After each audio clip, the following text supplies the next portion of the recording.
नमस्कार विद्यार्थियों। आज हम आपके पाठ्यपुस्तक चेतना का संस्कार में सम्मिलित प्रथम निबंध होली हैं के बारे में अध्ययन करेंगे। कल हमने इसके बारे में बात की थी। प्रताप नारायण मिश्र की निबंध की विशेषताओं और उनके व्यक्तित्व प्रदान निबंध जो ललित निबंध के काफ़ी नज़दीक है, व्यंग्यात्मकता से युक्त होली है निबंध, जो कि सामयिक समस्याओं जिसमें सामाजिक आर्थिक व्यवस्था और स्वतंत्रता पूर्व अंग्रेजी शासन के अत्याचार या पाश्चात्य संस्कृति से प्रभावित भारतीय युवाओं पर व्यंग्य किया है। इसके कुछ अंशों के बारे में हमने देखा था। आज इसके बचे हुए कुछ भाग का अध्ययन कर रहे हैं। आगे वो कहते हैं, अरे हम तो जो हैं वही हैं, तुम्हें जो समझना हो समझ लो, हमारी कुछ हानि नहीं है।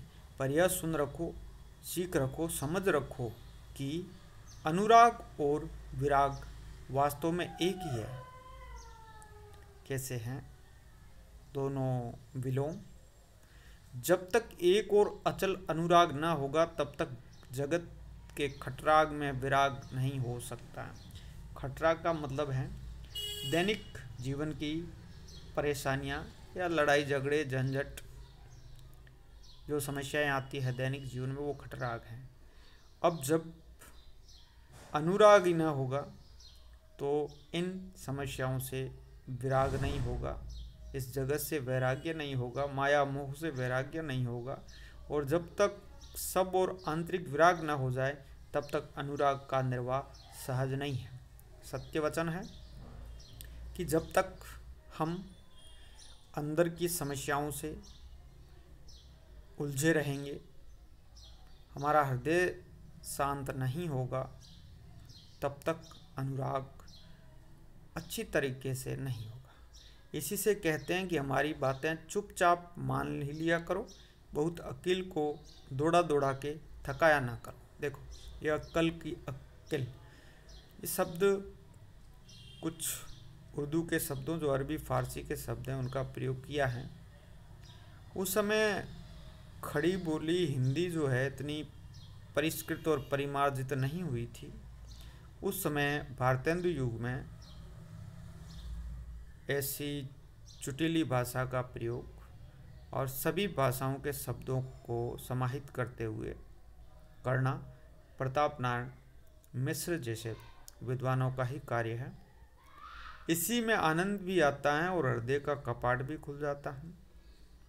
साधारण बुद्धि वाले लोग भगवान भूतनाथ, शमशान बिहारी, मुंडला, कपालाधारी और वैराग्य का अधिष्ठाता समझते हैं। यहाँ शिव से तात्पर्य है इनका, पर वो आठों पहर अपनी प्यारी पर्वतराज नंदिनी को वामांग ही में धारण किए रहते हैं और प्रेम शास्त्र के आचार्य। शिव को भी प्रेम शास्त्र और अन्य शास्त्रों का आचार्य माना जाता है, जिन्होंने अपनी पत्नी को यह सुनाए थे कि वो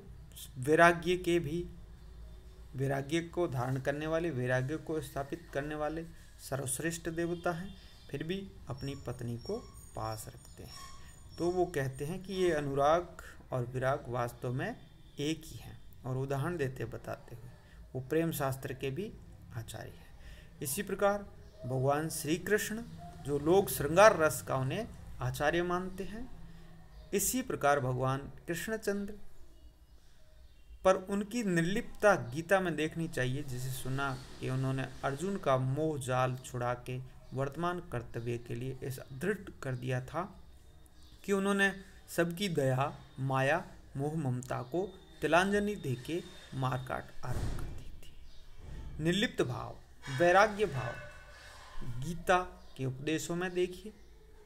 अर्जुन को मोह माया के जाल से दूर कर दिया था। उसी प्रकार शिव है, जो वैराग्य के अधिष्ठाता देवता हैं और फिर भी प्रेम शास्त्र के ज्ञाता हैं। अपनी पत्नी को पास बिठाते हैं। कृष्णचंद्र यानी भगवान कृष्ण, जिन्होंने इतनी रास लीलाएं की हैं, और फिर वो निर्लिप्तता का भाव, दोनों विद्यमान है एक साथ। इन बातों से तत्वग्राहिणी समझ भली भांति समझ सकती है कि भगवान प्रेम देव की अनंत महिमा है। वहाँ अनुराग, विराग, सुख दुख, मुक्ति साधन सब एक ही है। इसी से सच्चे समझदार संसार में रहकर सब कुछ देखते, सुनते, करते, धरते हुए भी संसारी नहीं होते। सब करने के बाद भी संसारी नहीं होते। सांसारिक माया मोह में नहीं पड़ते हैं, केवल अपनी मर्यादा में बने रहते। और अपनी मर्यादा वही है जिसे सनातन के समस्त पूर्व पुरुष रक्षित करते आए हैं। ये सनातन परंपरा जो अच्छी परंपराएं हैं, जिसको हमारे पूर्वज भी निभाते आए हैं, उन परंपराओं का हमें पालन करना चाहिए। कहने का तात्पर्य प्रताप नारायण मिश्र का यह है कि हम जो पाश्चात्य भौतिकवादी युग में पाश्चात्य संस्कृति की ओर उन्मुख हो रहे हैं, और अपने ही जो संस्कृति है, अपनी सभ्यता है, अपना धर्म है, उसका हम उपहास कर रहे हैं।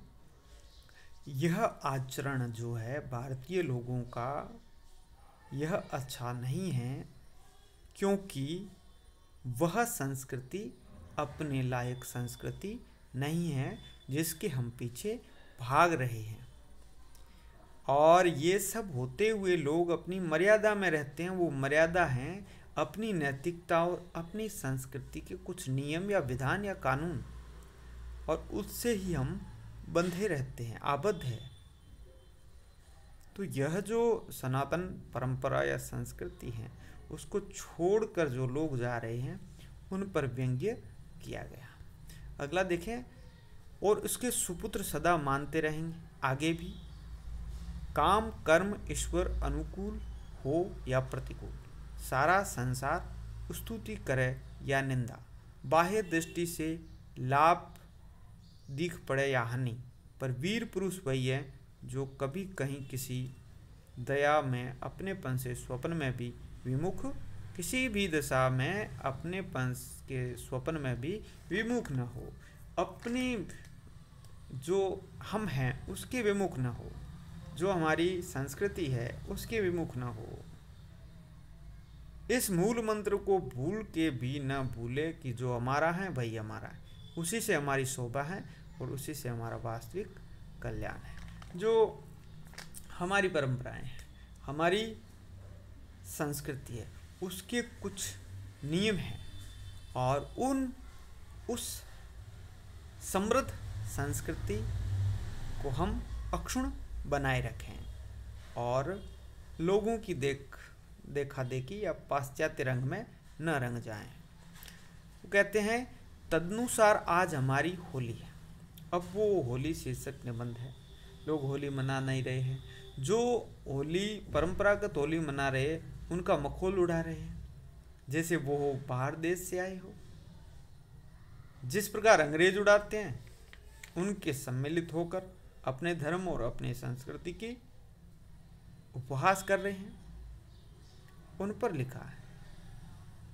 तो ये कह रहे हैं कि होली है तो उसे होली की तरह मनाइए।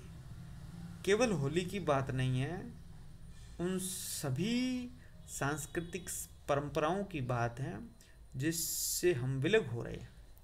चित्त शुद्ध करके वर्ष भर की कही सुनी, क्षमा करके, हाथ जोड़ करके, पांव पकड़े, मित्रों को मना के, बाहें पसार के, उनसे मिलने और यथा सामर्थ्य जी खोल के परस्पर की प्रसन्नता संपादन करने का दिन है।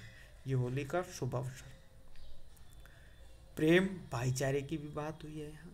ये मानवीय मूल्य जो है, एक साथ रहने की, एकता रखने की, और स्वयं और अपने पूर्वजों से प्रेम करने की बात हुई। तो कई संदेश एक साथ इस निबंध में इन्होंने दी है। प्रेम, करुणा, भाईचारे, सद्भाव,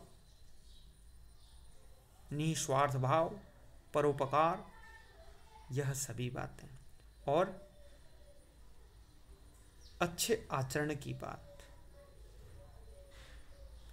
अच्छी परंपराओं के प्रति संवेदना की बात,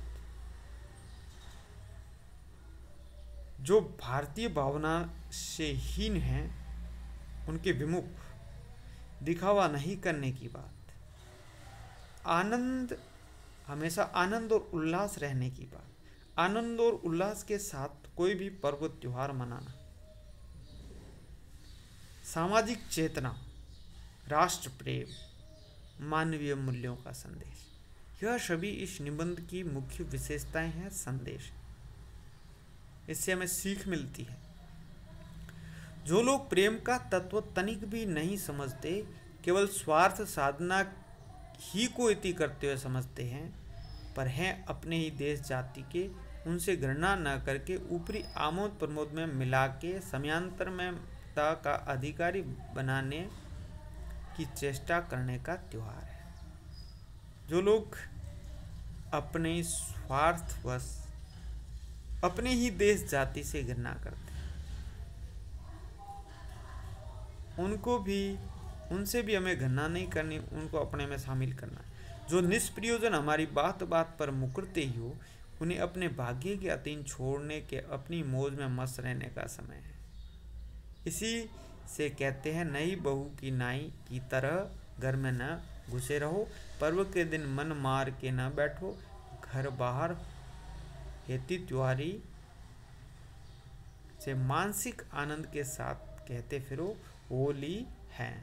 तो ये जो मानसिक आनंद है, अंदर न रहने की, आनंद और उल्लास के साथ अपने त्योहारों को, अपनी सांस्कृतिक समृद्धि को, संपन्नता को उल्लास के साथ, आनंद के साथ बाहर लाइए और मनाइए। और जो लोग अपने ही धर्म, संस्कृति, सभ्यता, देश की निंदा करते हैं,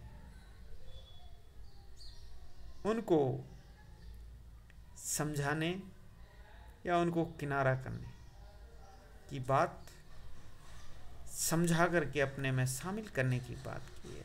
या कह सकते हैं उन पर व्यंग्य किया है कि ऐसे भी लोग इस देश में मौजूद हैं जिसमें कोई नैतिकता, कोई मानवीय मूल्य, कोई अपनापन नहीं है, प्रेम नहीं, करुणा नहीं, दया नहीं, ममता नहीं। तो इस प्रकार यह जो व्यंग्यात्मक निबंध है, हास्य, विनोद, व्यंग्य, वक्रता, मनोरंजक लक्षणा और व्यंजना युक्त, लोकोक्तियों मुहावरों युक्त, ग्रामीण बोलचाल की शब्दावली, उर्दू मिश्रित भाषा शैली, भावानुकूल भाषा युक्त व्यक्तित्व प्रधान निबंध, भारतेंदु युगीन खड़ी बोली हिंदी में रचित प्रताप नारायण मिश्र कृत प्रसिद्ध है, जो हमें यह सिखाता है कि अपनी जड़ों से, अपनी जमीन से प्रेम कीजिए, उसका उपहास न करें। और स्वतंत्रता पूर्व जो अंग्रेज लोग हमारी जड़ों को काटने के लिए तत्पर है, उनको रोकने की बात, उनके पीछे न भागने की बात, पाश्चात्य संस्कृति के रंग में न रंगने की बात यहाँ संदेश है।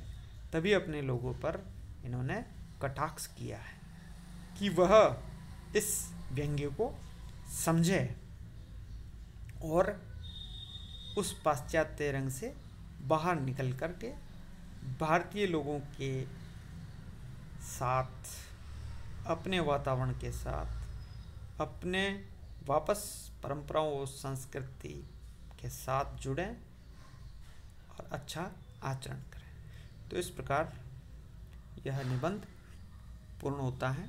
होली है। प्रताप नारायण मिश्र। धन्यवाद।